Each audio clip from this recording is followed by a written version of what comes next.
अस्सलाम वालेकुम दोस्तों, बिज़नेस फाइनेंस के लेक्चर नंबर 13 में खुशामदीद।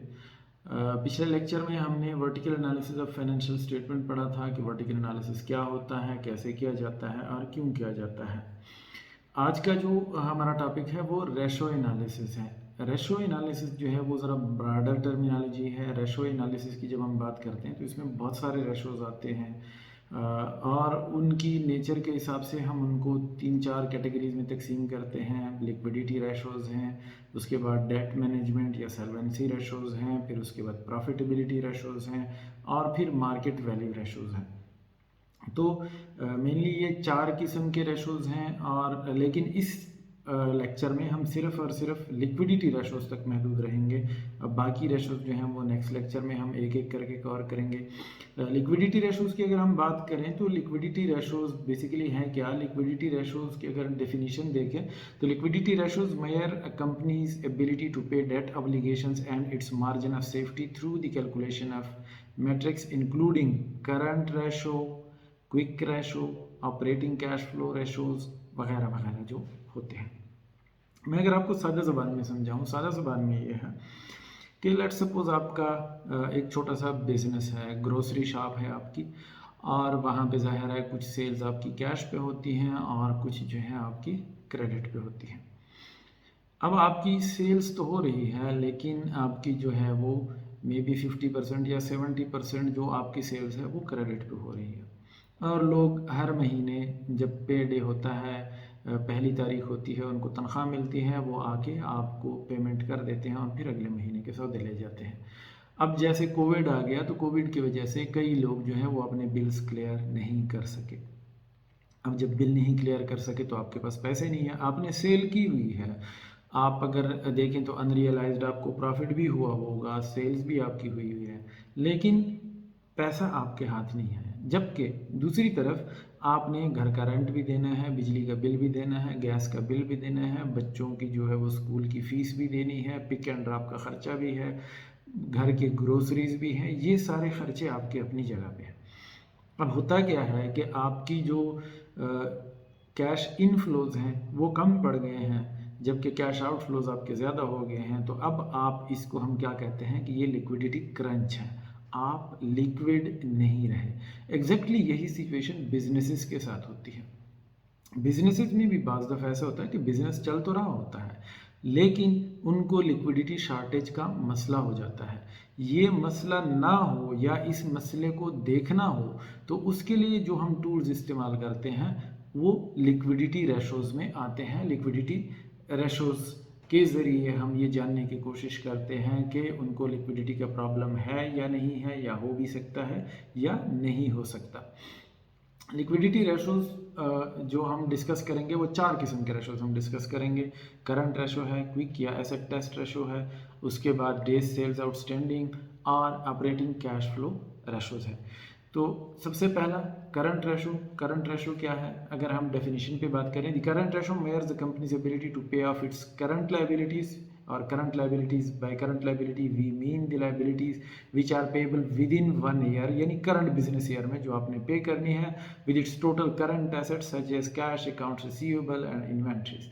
The higher the ratio, the better the company's liquid position. Current ratio क्या है? अगर इसकी कैलकुलेशन पे हम जाएं तो कैलकुलेशन से आपको वाज़ेह हो जाएगा कि कंपनी के टोटल करंट एसेट्स जो आपको बैलेंस शीट में नज़र आते हैं उनको आप उसके करंट लायबिलिटी से डिवाइड करें। अगर 1 आता है आंसर तो इसका मतलब है दोनों बराबर हैं। अगर 1 से जितना भी अबाव है तो इसका मतलब है आपका करंट रेशो जो है वो अच्छा है, बेहतर है। 1 से नीचे तो किसी सूरत नहीं आना चाहिए। 1 से ऊपर कितना रखना है वो अलग बात है, उसको फिर हम देखते हैं इंडस्ट्री एवरेजेस के। इंडस्ट्री एवरेजेस जैसे इस केस में हमने देखा कि इसकी करंट रेशो इस बिजनेस की 1.25 है, ये एक हाइपोथेटिकल एग्जांपल है, लेकिन इंडस्ट्री एवरेज जो है वो 2.5% है। लिहाजा उस हिसाब से हम कह सकते हैं कि इस बिजनेस का करंट रेशो इतना अच्छा नहीं है, बिलो पार है, इंडस्ट्री एवरेज का हाफ है। आप किसी भी रेशो के वैल्यू पे बगैर किसी बेंचमार्क के कमेंट नहीं कर सकते कि अच्छा है या बुरा है। उसके लिए आपको देखना पड़ता है इंडस्ट्री एवरेज, या आपको कंपेटिटर्स को देखना पड़ता है, या आपको अपने प्रीवियस ईयर्स के रेशोस को देखना होता है, और उसके बाद आप रेशो पे कमेंट कर सकते हैं कि वो रेशो अच्छा है या बुरा है। लेकिन करंट रेशो के साथ एक मसला है, और वो मसला ये है कि जब हम कहते हैं current assets over current liabilities, अब करंट लायबिलिटीज़ तो वो हैं जो आपने डेफिनेटली पे करनी है। करंट एसेट्स की जब हम बात करते हैं तो उसमें कैश भी आता है, उसमें मार्केटेबल सिक्योरिटीज़ भी आती हैं, उसमें आपकी इन्वेंट्रीज भी आती हैं, उसमें आपके प्रीपेड एक्सपेंसेस भी आते हैं। ये सारी चीज़ें आपके शामिल हैं। अब बात जहाँ तक इन्वेंट्रीज और प्रीपेड एक्सपेंसेस की है, प्रीपेड एक्सपेंसेस आप वापस नहीं ले सकते होते। नॉर्मली आपका एग्रीमेंट हुआ हुआ होता है, सर्विसेज आपने नहीं ली, सर्विसेज आपने लेनी है, और ये पेमेंट उसके बाद जो है वो अल्टीमेटली पेड अप हो जाएगी। दूसरी चीज़ आपकी इन्वेंट्रीज हैं कि करंट एसेट्स में आपके इन्वेंट्रीज कितने, अगर हम कहें कि ये जो 5000 टोटल करंट एसेट्स यहाँ पे हैं, ये सारे के सारे इन्वेंट्रीज हैं, आपके पास 1 रुपया कैश भी नहीं है, आपका कोई रिसीवेबल भी नहीं है, तो उस हिसाब से ये रेशो बहुत बुरा है, क्योंकि इन्वेंट्रीज जो होती हैं वो आपने रॉ फॉर्म में नहीं बेचनी होती, या अगर आपका बिजनेस ही फिनिश्ड गुड्स का है और वो इन्वेंट्री आपने ली हुई है, तो जाहिर है इन्वेंट्री अपने टाइम पे बिकती है, बिफोर टाइम नहीं बिकती। अगर आप फोर्स सेल करेंगे तो उससे आपको नुकसान होगा। तो करंट एसेट करंट रेशो जो है वो हमें क्लियर पिक्चर नहीं देता, लिहाजा इस पिक्चर को मज़ीद क्लियर करने के लिए हम एक और रेशो का इस्तेमाल करते हैं, और वो क्विक या एसेट टेस्ट रेशो होता है। उसकी डेफिनेशन क्या है? The quick ratio measures the company's ability to meet its short term obligation with its most liquid assets. अब यहाँ पे पहले वहाँ पे करंट एसेट्स थे, यहाँ पे मोस्ट लिक्विड एसेट्स हैं, इंक्लूडिंग इसमें से हम क्या क्या, कैश, मार्केटेबल सिक्योरिटीज़ रह जाती हैं, और जो इसमें से इन्वेंट्रीज जो होते हैं वो हम एक्सक्लूड कर लेते हैं। मार्केटेबल सिक्योरिटीज़ और कैश जो है, या कैश इन हैंड है, या कैश एट बैंक है, वो आपके शामिल होते हैं, लेकिन इन्वेंट्रीज़ को हम निकाल देते हैं, क्योंकि इन्वेंट्रीज़ जो हैं वो हमारा डिपेंडेबल, इतना डिपेंडेबल करंट एसेट नहीं है कि जैसे ही आपको ज़रूरत होगा वो उसी अच्छे रेट पे बिक के और आप उससे पैसे रियलाइज़ कर लेंगे विदाउट सफरिंग लॉसेस। अगर इसकी हम बात करें कैलकुलेशंस की, तो कैलकुलेशन में quick ratio is equal to C plus M S plus A R. C क्या है? कैश है, नीचे मैंने डिटेल दी हुई है। Current M S marketable securities हैं आपके, और अकाउंट्स रिसीवेबल आपके हैं। तो इन तीन चीज़ों को लेके हम करंट लायबिलिटीज़ पे डिवाइड करते हैं, और ये हमें क्विक रेशो या एसेट टेस्ट रेशो देता है कि मोस्ट लिक्विड सिक्योरिटीज़ के साथ आपकी पोजीशन क्या है। अब इस केस में अगर हम देखते हैं तो हमारा रेशो 0.75 बनता है। इसका मतलब क्या है? इसका मतलब ये है कि हर 100 रुपये लायबिलिटीज़ के अगेंस्ट आपके पास 75 रुपये जो हैं वो मोस्ट करंट एसेट्स अवेलेबल हैं जिनसे आप पे अप कर सकते हैं। इंडस्ट्री एवरेज लेट्स सपोज 1 है। जब इंडस्ट्री एवरेज 1 है तो इसका मतलब है आपका एसेट टेस्ट रेशो जो है वो कम है बेंचमार्क से, इंडस्ट्री से, और आपको इसको इम्प्रूव करने की ज़रूरत है। इसको आप अपना कैश भी बढ़ा सकते हैं, या आप मार्केटेबल सिक्योरिटीज़ भी बढ़ा सकते हैं। लेकिन इस रेशो में भी एक मसला है, इसको भी फर्दर थोड़ा सा डीप देखने की ज़रूरत है, और वो क्या है? कैश जो है वो आपके पास कैश की सूरत में है, या मार्केटेबल सिक्योरिटीज़ की सूरत में है, या बैंक बैलेंस है, वो तो ठीक है। मार्केटेबल सिक्योरिटीज़ होती ही मार्केटेबल हैं, स्टॉक एक्सचेंज में, मनी मार्केट में आप फ़ौरन बेच सकते हैं और उनके पैसे रियलाइज़ कर सकते हैं। ये चीज़ें तो रेडिली रियलाइजेबल हैं, लेकिन अकाउंट्स रिसीवेबल्स जो हैं, अकाउंट रिसीवेबल फिर एक ऐसी चीज़ है कि जहाँ पे हम किसी और पे डिपेंडेंट हैं, पैसा हमने किसी से लेना है और हो सकता है वो ना भी दे। तो इसको मज़ीद बेहतर समझने के लिए कि आपके अकाउंट्स रिसीवेबल्स में कितनी जान है, क्या वो रियलाइजेबल भी हैं या नहीं है, उसको देखने के लिए फिर हम एक और रेशो है कि अकाउंट रिसीवेबल की क्वालिटी देखने के लिए, वो है days sales outstanding ratio. Days sales outstanding ratio जैसा कि नाम से जाहिर है कि आप जो क्रेडिट सेल करते हैं वो ऑन एवरेज कितने दिन आउटस्टैंड रहता है। हो सकता है अपनी क्रेडिट सेल की वो 3 दिन के अंदर रियलाइज़ हो जाए, अगर 3 दिन के अंदर रियलाइज़ हो जाए बहुत अच्छा है, हो सकता है 1 हफ्ते में रियलाइज़ हो जाए, 1 महीने में हो जाए। ऐसे सेल्स भी होते हैं जो कभी रियलाइज़ नहीं होती, बैड डेट्स में कन्वर्ट हो जाती हैं। तो इस चीज़ को मेक श्योर करने के लिए कि आपके जो अकाउंट्स रिसीवेबल हैं उनकी क्वालिटी क्या है, आपकी कलेक्शन फोर्स की परफॉर्मेंस क्या है, आपके कस्टमर जो आपसे क्रेडिट सेल लेते हैं उन पे आप कितना ट्रस्ट कर सकते हैं, इस चीज़ को मेजर करने के लिए हम डे सेल्स आउटस्टैंडिंग रेशो इस्तेमाल करते हैं। Days sales outstanding ratio refers to the average number of days it takes a company to collect payment after it makes a sale.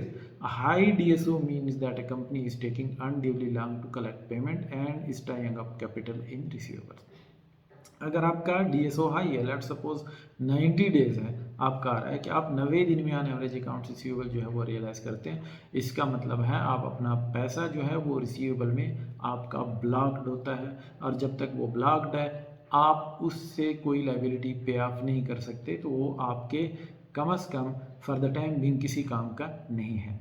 लिहाजा ये देखने के लिए कि हमारे रिसीवेबल और हमारे कलेक्शन फोर्स की क्वालिटी क्या है, हम DSOR इस्तेमाल करते हैं।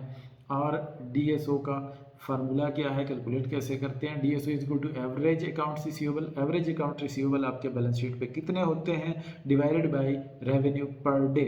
एवरेज पर डे आपका टोटल रेवेन्यू कितना है। लेट्स सपोज 1000 हमारा एवरेज अकाउंट रिसीवेबल है और $75 हमारी सेल है, तो हमारा 13.3 डेज आता है। इसका मतलब है कि आप जो भी क्रेडिट सेल करते हैं ऑन एवरेज 13 साढ़े 13 दिनों में या 14 दिनों में वो रियलाइज हो जाता है। इंडस्ट्री एवरेज 30 है, तो उस हिसाब से हमारे अकाउंट्स रिसीवेबल की क्वालिटी जो है वो बहुत अच्छी है। कुछ इंडस्ट्रीज़ में अकाउंट रिसीवेबल ज़रा स्लो होते हैं, कुछ में तेज़ होते हैं। तो आपने एक ही रूल ऑफ थंब सारे इंडस्ट्रीज़ पे अप्लाई नहीं करना कि अगर यहाँ पे 30 डेज़ है, हो सकता है ऐसी इंडस्ट्री है जिसमें 180 डेज़ ऑन एवरेज है, वहाँ पे अगर आप 150 डेज़ भी होगा तो बेहतर समझा जाएगा। तो ये हमारा आ गया DSO। इसके बाद एक और ऑपरेटिंग कैश फ्लो रेशो जो है, फ्यूचर में क्या हो सकता है। फ्यूचर आप प्रिडिक्ट करते हैं किसी बिजनेस के कैश फ्लोज का, तो उसके लिए हम पिछले साल का ऑपरेटिंग कैश फ्लो या पिछले पीरियड का ऑपरेटिंग कैश फ्लो लेते हैं और उसको एनालाइज करते हैं और देखते हैं कि पास्ट में इसकी परफॉर्मेंस कैसी रही है। The operating cash flow ratio is a measure of how readily current liabilities are covered by the cash flow generated from a company's operation.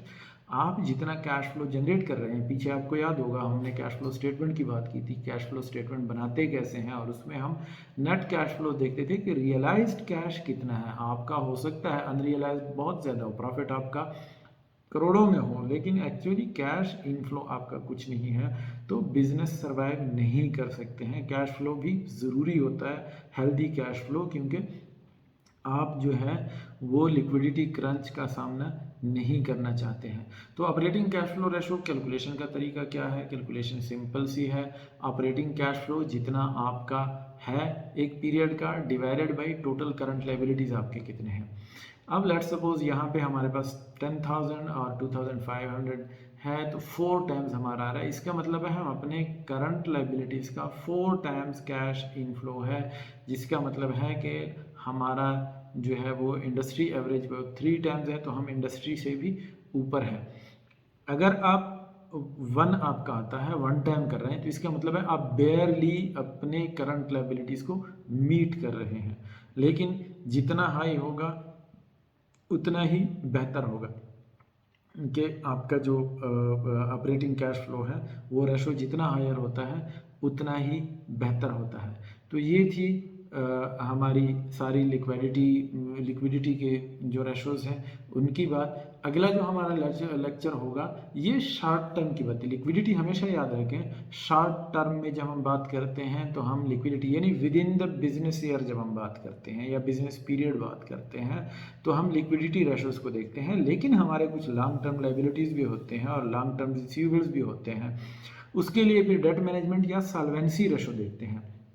Liquidity और सॉल्वेंसी में क्या फ़र्क है कि जब लिक्विडिटी जो है द एबिलिटी टू पे your short term liability, solvency का मतलब है द एबिलिटी टू पे योर लॉन्ग टर्म लायबिलिटीज़। हो सकता है आपकी सॉल्वेंसी बहुत अच्छी हो, लिक्विडिटी में प्रॉब्लम हो, और ये भी पॉसिबल है कि आपकी लिक्विडिटी बहुत अच्छी है लेकिन सॉल्वेंसी में प्रॉब्लम है।